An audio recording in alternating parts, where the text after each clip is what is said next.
Bismillahirrahmanirrahim. Assalamualaikum warahmatullahi wabarakatuh.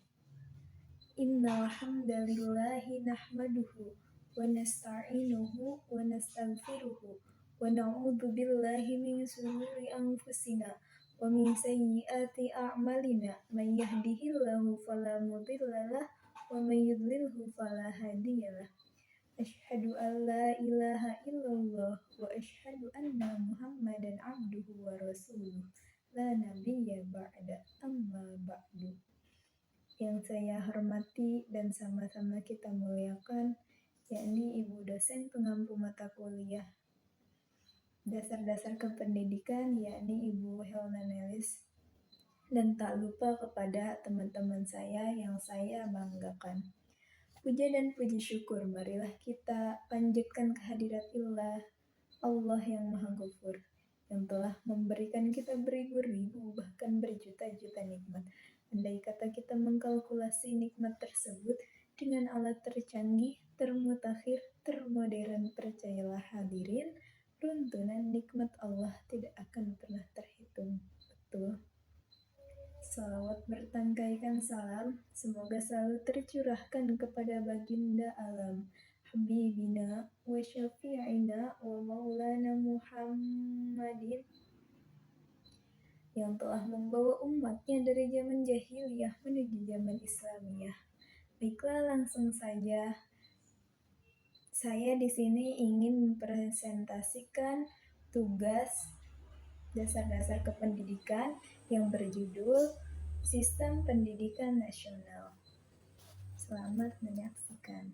Baiklah, untuk memulai materi pada kali ini yang berjudul Sistem Pendidikan Nasional. Yang pertama, kita akan membahas tentang pengertian sistem pendidikan. Sistem pendidikan terbagi menjadi dua kata. Yang pertama sistem dan yang kedua adalah pendidikan. Kata sistem berasal dari bahasa Yunani, yaitu sistema yang berarti cara atau strategi. Namun dalam bahasa Inggris, sistem berarti sistem, susunan, jaringan, cara.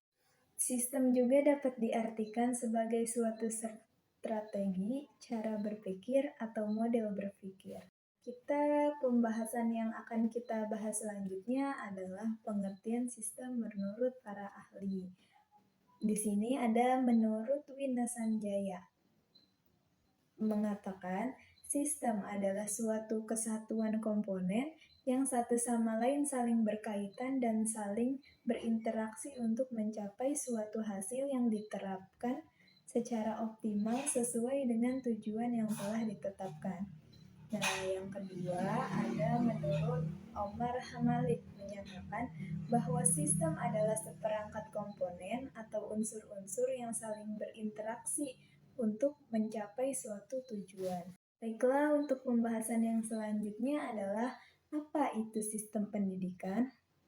Menurut Mas Tuhu di dalam bukunya yang berjudul Dinamika Pesantren menjelaskan bahwa sistem pendidikan adalah totalitas interaksi dari seperangkat unsur-unsur pendidikan yang bekerja sama secara terpadu dan saling melengkapi satu sama lain menuju tercapainya tujuan pendidikan yang telah mencapai cita-cita bersama para pelakunya.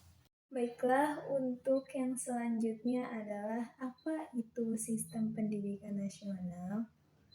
Dalam bab 1 pasal 1 Undang-Undang Sisdiknas nomor 20 tahun 2003 disebutkan bahwa sistem pendidikan nasional adalah keseluruhan komponen pendidikan yang saling terkait secara terpadu untuk mencapai tujuan pendidikan nasional. Berangkat dari bunyi pasal ini, dapat diketahui bahwa pendidikan adalah sistem yang merupakan suatu totalitas struktur yang terdiri dari komponen yang saling terkait dan secara bersama menuju kepada tercapainya tujuan. Kalau teman-teman pasti di sini kalian bertanya-tanya, apa sih tujuan pendidikan nasional? Nah, tujuan pendidikan nasional yang dirumuskan dalam Undang-Undang Sisdiknas adalah untuk mengembangkan potensi anak didik agar menjadi manusia yang beriman, dan bertakwa kepada Tuhan Yang Maha Esa, berakhlak mulia, sehat, berilmu, cakap, mandiri, dan menjadi warga negara yang demokratis serta tanggung jawab. Nah, jadi itu adalah tujuan pendidikan nasional. Untuk yang selanjutnya kita akan membahas tentang komponen-komponen pendidikan nasional. Nah, sebelum kita mengetahui komponen-komponennya itu ada apa saja,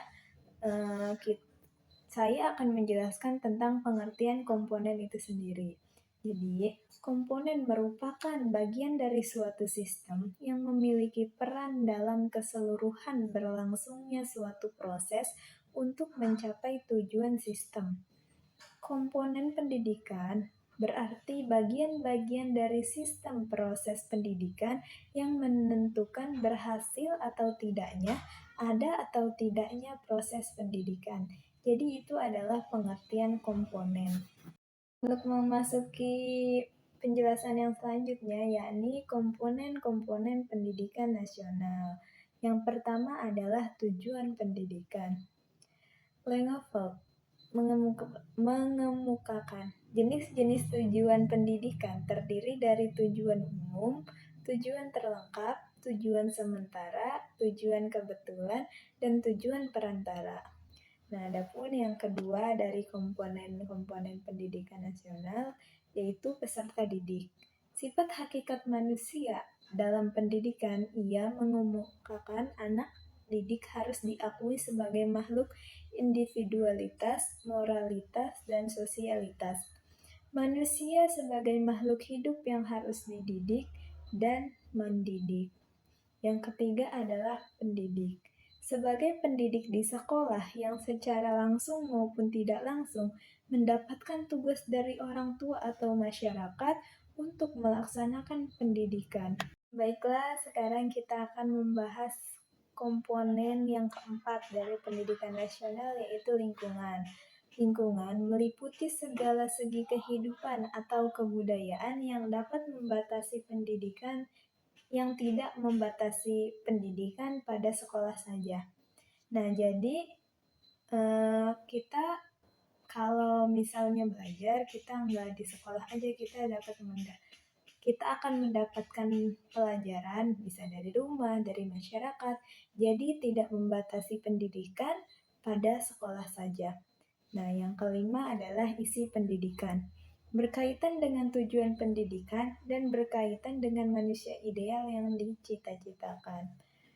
Yang keenam adalah alat pendidikan. Hal yang tidak saja membuat kondisi-kondisi memungkinkan terlaksananya pekerjaan mendidik, tetapi alat mendidik itu telah mewujudkan diri sebagai perbuatan atau situasi yang dicita-citakan. Dan adapun komponen-komponen pendidikan yang terakhir atau yang ketujuh adalah metode pendidikan. Metode merupakan cara yang disusun secara teratur dan sistematis untuk mencapai hasil maksimal pada tujuan tertentu.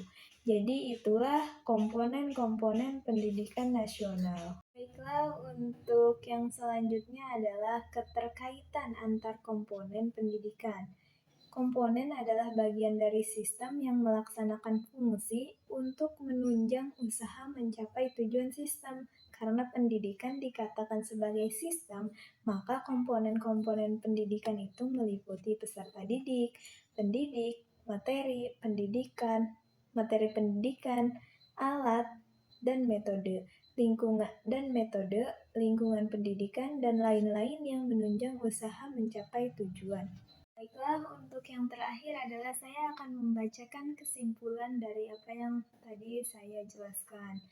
Yang pertama, sistem pendidikan nasional adalah keseluruhan komponen pendidikan yang saling terkait secara terpadu untuk mencapai tujuan pendidikan nasional.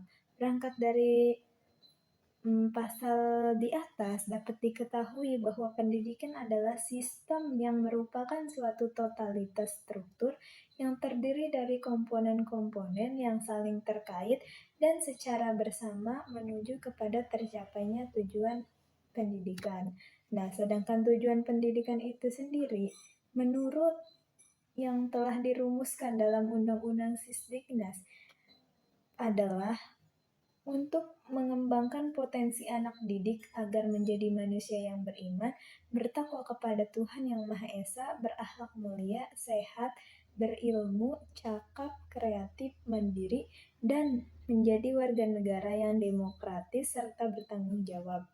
Adapun komponen-komponen pendidikan dalam pendidikan nasional antara lain adalah lingkungan, sarana prasarana, sumber daya, dan masyarakat.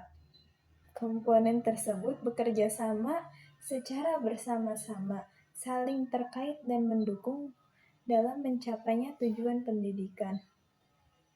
Komponen adalah bagian dari sistem yang melaksanakan fungsi untuk menunjang usaha mencapai tujuan sistem. Karena pendidikan dikatakan sebagai sistem, maka komponen-komponen pendidikan itu meliputi peserta didik, pendidik, materi pendidikan, alat dan metode, lingkungan pendidikan, dan lain-lain yang menunjang usaha untuk mencapai tujuan pendidikan. Baiklah, hanya itu yang dapat saya sampaikan. Kurang dan lebihnya saya mohon maaf karena saya masih dalam tahap belajar. Jika ingin ditanyakan, silahkan tulis di kolom komentar. Mungkin hanya sampai sini yang dapat saya sampaikan, yang dapat saya presentasikan. Wabillahi taufiq wal hidayah. Wassalamualaikum warahmatullahi wabarakatuh.